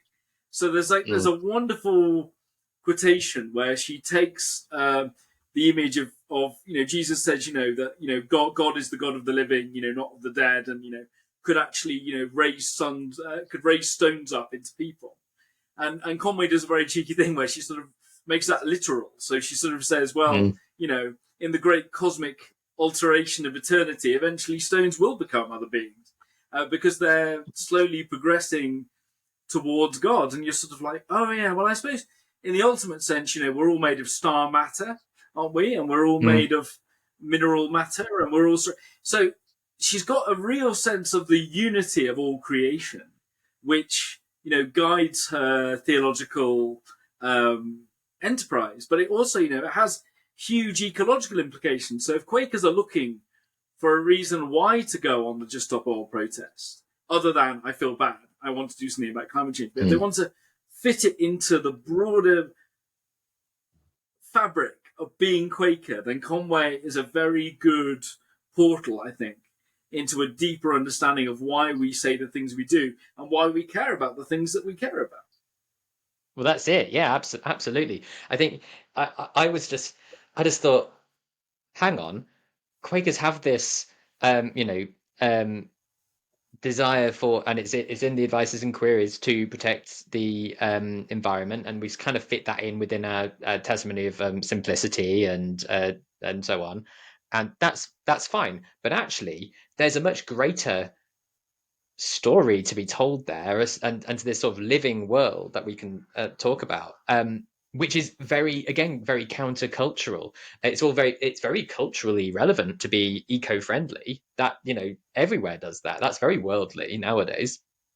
But the counterculture of that is the living world. This idea that of yeah, these stones becoming men and things like that. And we've just lost, and this kind of goes back in what I was saying about like the complacency of our present time against the past. We've lost our ability to be enchanted, and you mentioned this in the book as well, like that we can't see life like that, and unless we don't think instinctively of a tree as having any sort of spiritual purpose apart from I like sitting in my garden and I feel content when I sit there, kind of thing. But then why? How can we possibly, as modern people, um Mm. engage spiritually with enchantment and with spiritual wonder if everything in society tells us not to? Yeah, yeah. I mean, it's interesting, isn't it? Because we've talked about just in passing our kind of joint love of Tolkien, and I think Tolkien has the same longing that's woven Mm, into his work, right? I think he wants to find the beauty and depth of nature and locality by looking at the meaning of words. That's the way he finds the deep structure of things by trying to reconstruct the myths and symbols of bygone ages. And so his enterprise is to make us love our locality again. Like if we knew the old names for a local lane, for example, we might be drawn into the lives of previous people that had walked that same lane, or if we knew about our natural environment a bit more, if we knew about a tree or a particular shrub, we would see things in a different way. And I think Conway is part of that attempt in the book to suggest a way in which we might find deep meaning. You know, when we talk about the glory of creation, it sounds so trite and sometimes quite empty because you just say it reflectively. Oh, you know, it's great, isn't it, that everything's been made by the divine. Move on.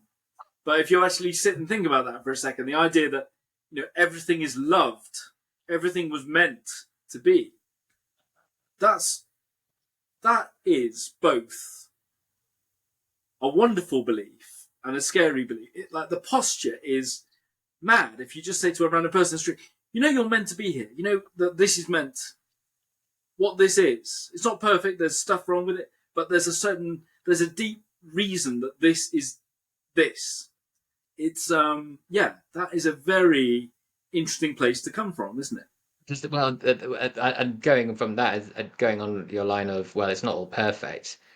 That's something that she's trying to deal with because obviously, as you say, she's gone through quite a hard time, putting it mildly, and she's trying to deal with this theodicy, the problem of evil, and why things. And her answer is that yes, it's not perfect, but that's because we can only understand things in the time because we are stuck in our space and in our time. We do not see things in the eternity that creation is happening. You do not see the ramifications of everything.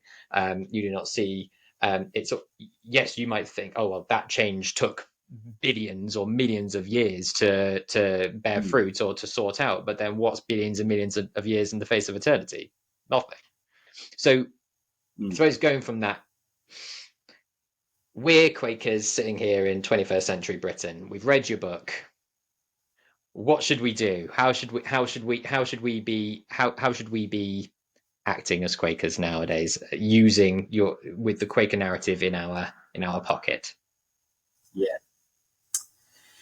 Well, I think there is a terrible danger that once you start saying to people like, "Oh, here's this story," their initial reaction is like, "How do we use that then?" Whereas actually, I think what I'm saying first of all, before we start talking about using things, we need to start telling it.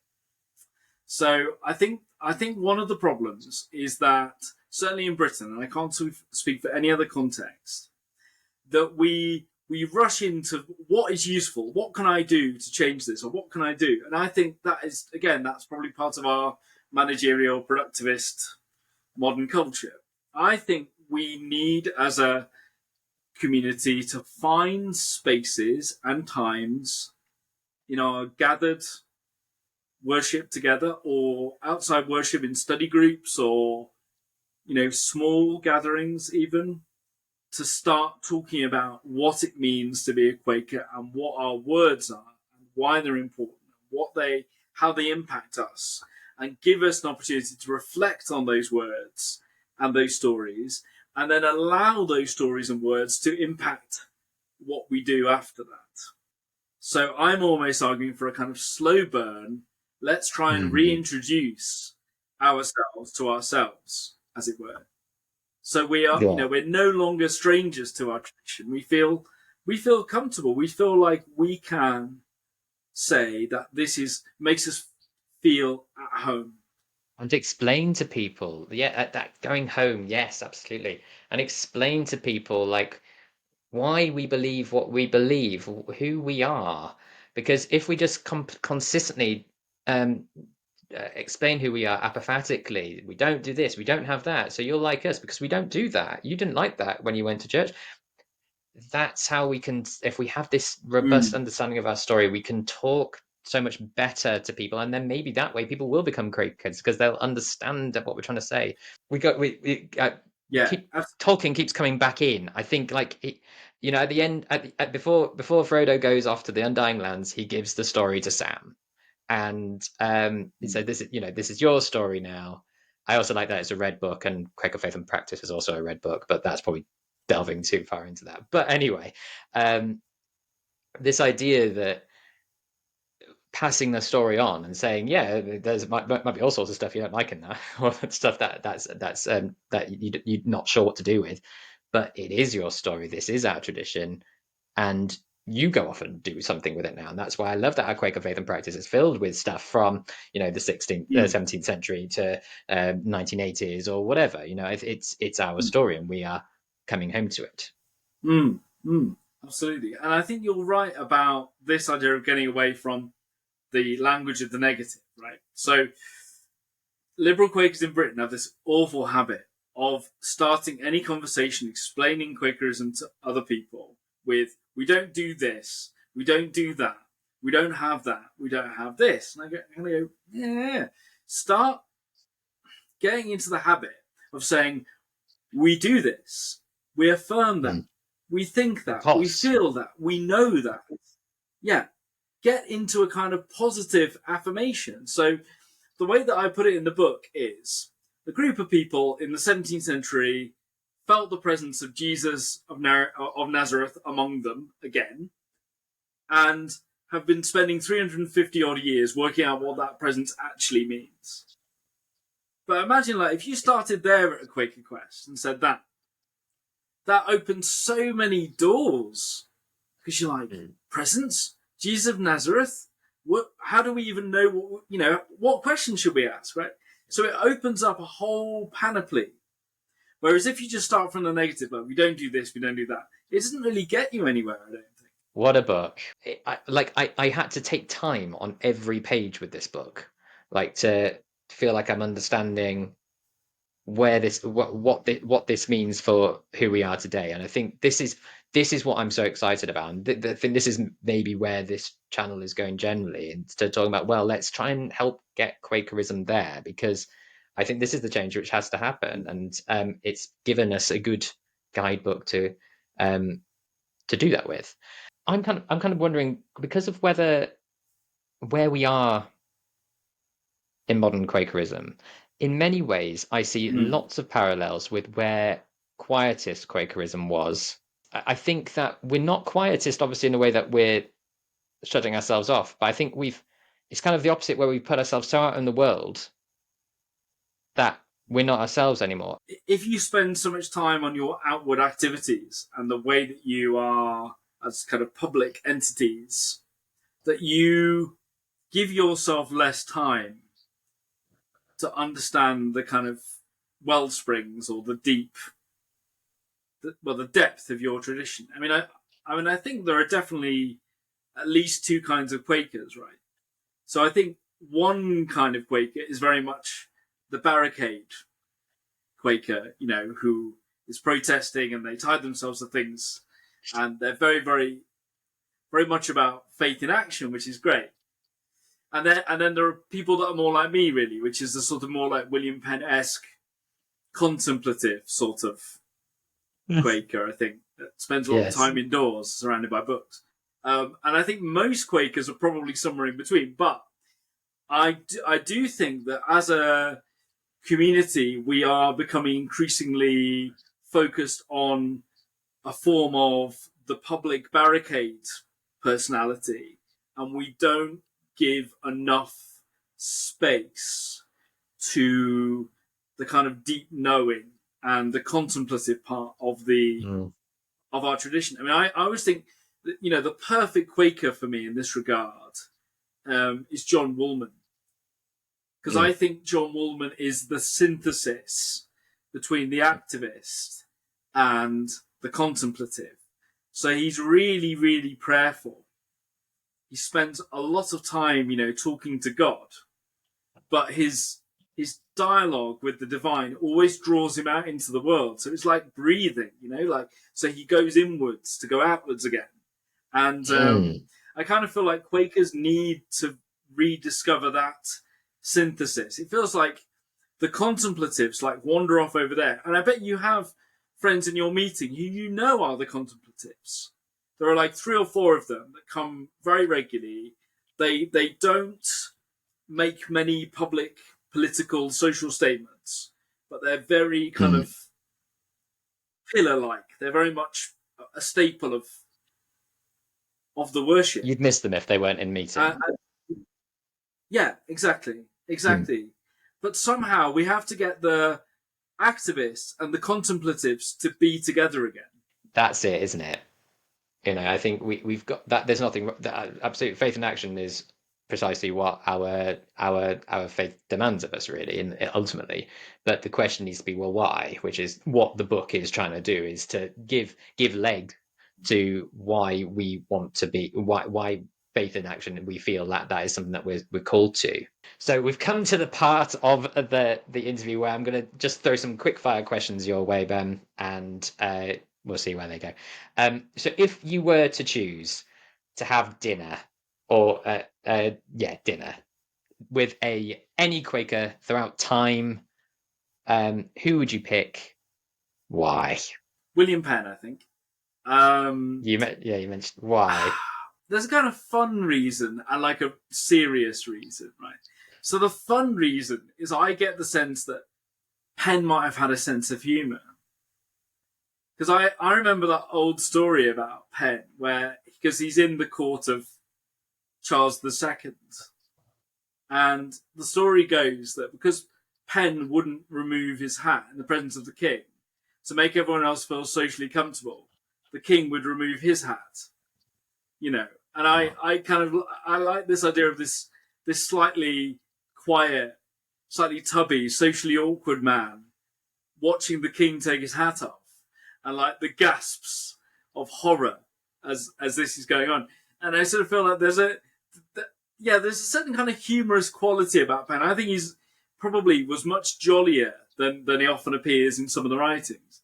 Mm. There's a kind of wry humour, and so, obviously I'm very attracted by Penn's vision of kind of universal Christianity. I think a kind of universal Christ figure, because the lovely thing about Penn, is Penn will say lovely things like, well, obviously Socrates felt the inner light, and Plutarch felt the inner light, and I kind of go, oh, that's brilliant. Mm. So that aspect is really fascinating. The the dark side actually would be, I want to ask him why he never released his slaves, because he was a Mm. slave owner, right? So this is the great ambiguity about early Quakers, about the goodness of Quakerism and so on. And we kind of, we've been talking about the theme of sin. Right? There are these letters where he sort of says, oh, I should probably release my slaves. And he never gets round to it. And I think that's so bizarre. Yes. I mean, I think this is the problem, because, like, for example, when you read the letter to the governor of Barbados, that's uncomfortable reading, especially when it comes to slaves, because it basically says that George Fox didn't, wasn't was making quite clear that he wasn't trying to free slaves. And I understand why he was doing that, because Mm. he didn't want to be arrested in Barbados. But Yeah. still, Yeah. well, why not? Actually, it is Mm. uncomfortable because he can't just say, Yeah. oh well, he was a product of his time. No one Mm. thought this. No one even considered this. People were. He was himself. So why did he not? Yeah, Oh, that's no, it's a good true. point. That's true. And a lot of the leveler leaders, that were around in the 17th century as well, they were, aware of this issue and wanted it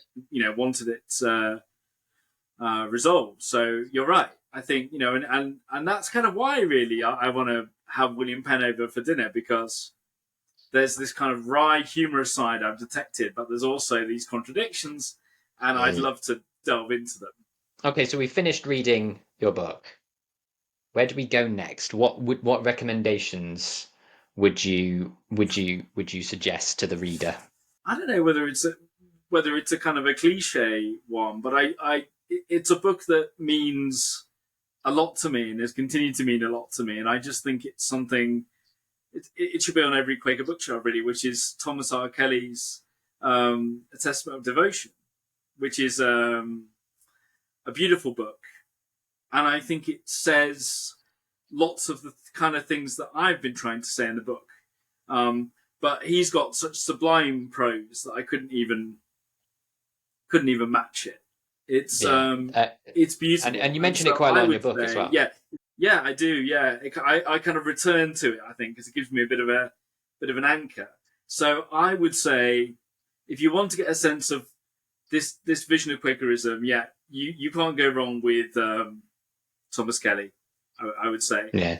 Um, I would say, for a kind of non-Quaker source, but if you want to get into the kind of the mindset, the flow of the book, I would obviously, suggest Julian of Norwich, Revelations of Divine Love, which is also quoted in the book, actually, which is interesting.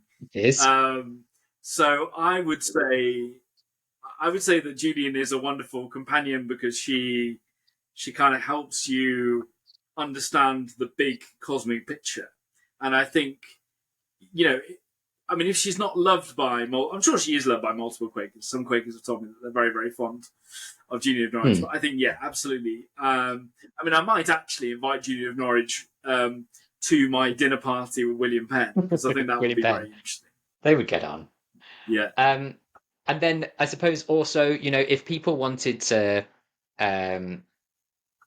find more about Ben Wood, how can they find you? What can they how can they explore maybe Oh stuff well, that you if you go onto my Woodbrook profile page, I've got a list of publications, which, by the way, I haven't updated, which is a wonderful reminder to go and update them. But I will ask Woodbrook to update them. So if people want to look at any of my published work, they can do that. I've written an article some years ago called "The Survival of the Gift," which is about the idea of a kind of enchanted Quakerism, and it's a historical